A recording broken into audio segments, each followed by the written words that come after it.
Good morning, my beautiful people. Okay, so we're gonna do story time. Okay, first off, I'm getting my nails done today, thank God, and I gotta get an oil change for my car. I can't wait. Like this nail popped off, this nail popped off, this nail is popping off. All of them are loose, literally. It's just so irritating, and the reason they popped off, but I glued them back on, so it's just irritating, really irritating. So anyway, I'm trying to think of like the past John stories. Okay, so one of my first times, okay, it wasn't like my very first time getting picked up, but it was one of the few, it was in the beginning. And so this older, I was considered the new face on the block. What that means is, like, you're new. Nobody has seen you before. And this one guy, he was an older, big black guy. He came and, he picked me up off the street. And he was like, oh, I ain't never seen you before. He thought I was an undercover. Okay, I'm like, no, I'm definitely not an undercover. He's like, okay, well, we're going to stop here at the corner store. I want you to go in and get a brown paper bag special, okay? Now, mind you, I didn't know what the fuck that was. I didn't know. I remember picking that up for my uncle, well, I didn't pick it up. I remember taking him to the gas station, and he went into the gas station. It was on the east side of Columbus. He went in there, and he came back with a fucking paper bag. I was like, what the fuck is that? He's like, it's a brown paper bag special. I said, oh, okay, I'm gonna mind my business because I have no clue what the fuck it is, but all I know is it's nothing good.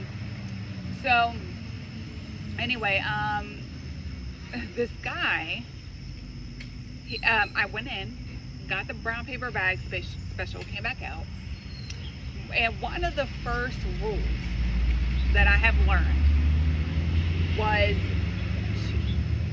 to never, ever get high with the client and never accept drugs in exchange for money, ever.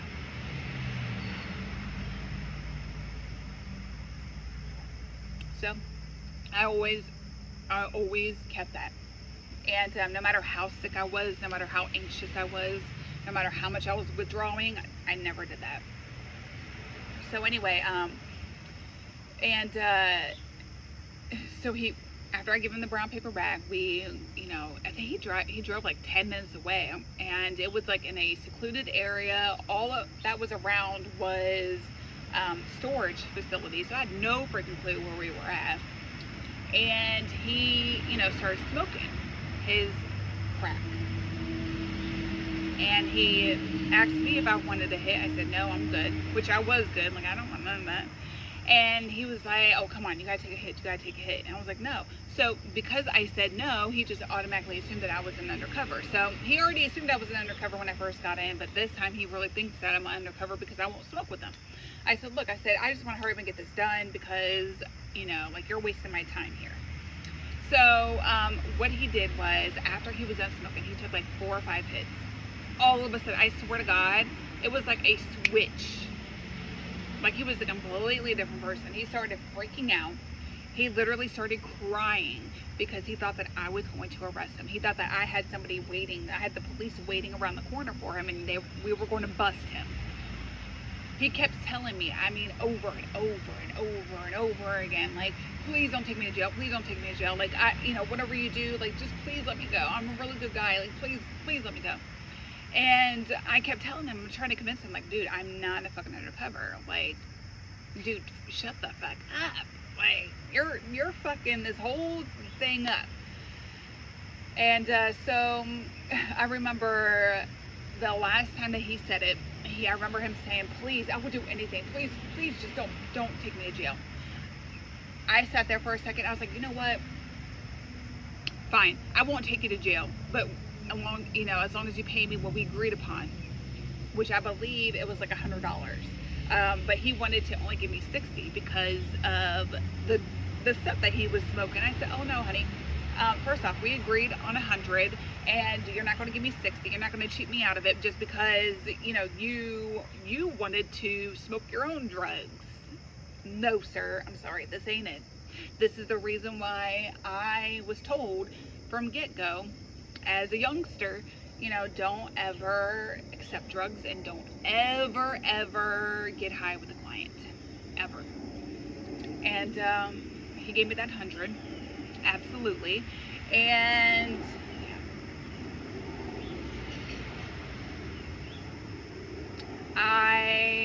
I remember that day so vividly, and it happened so long ago. Like it will forever be in my memory. I think like even when I get old and senile, that would be the one of the only things that I remember. I won't even remember my name, but I will remember that. And it was quite, you know, disturbing seeing like a really big, you know, like, you know, black man crying in front of me. Like he was sobbing, like he had snot coming out of his nose and everything. Like it was,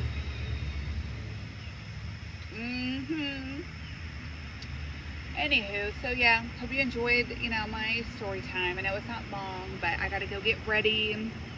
I know my knees are dirty. It's just a self tanner. I gotta put more tanning stuff on. I'm actually gonna take a shower, shave my legs, all that good stuff.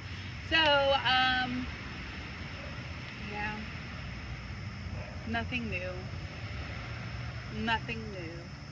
All I want to say is, I made a post on Facebook, okay, and the Facebook post read, the status read, you know, I'm very disappointed that I supported somebody on TikTok, from TikTok, and what I mean by support is I like this person, right? And I recommended somebody to this person because she has a small business, which is cool. I'm all for, you know, supporting women supporting women and uplifting each other and hustling, getting our money and all that stuff, right? But I don't like scamming people.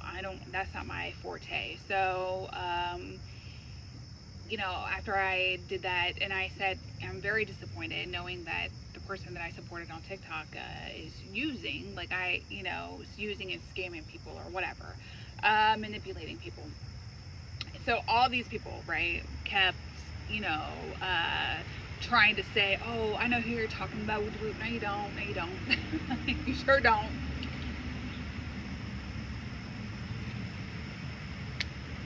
Like, even you don't do that. That's how rumors get started. Like, you think that somebody literally messaged me and said, oh, you know, I know who you're talking about, and she told me, no, and that's not who is that? I have no clue who that is. Who are you referring to?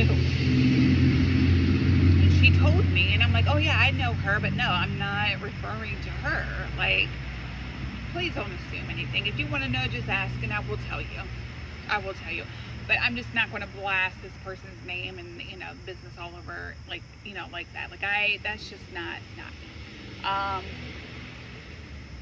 But all I can say about the whole situation and whole is, if you are a person who does some foul shit, okay, and then you turn around and talk crap about that person, bitch, you're foul.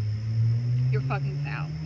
And I'm just gonna put it out there for a Julie Monroe, bitch, for you to fucking send pills of Klonopin through the fucking mail to somebody and then turn around and talk mad shit about this person because this person scammed you out of money.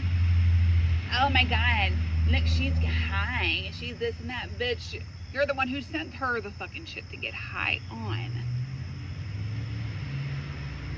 That's why I always wear my snakes, because it's snaky fucking bitches like that bitch.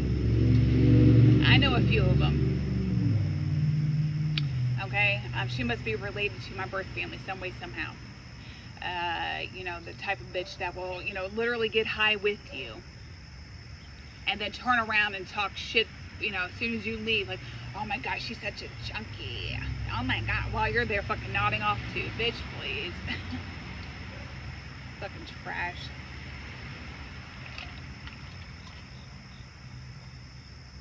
Just had to get that off my chest. I hate trashy bitches. I'm trashy enough, so for you to be below me, bitch, you're real foul.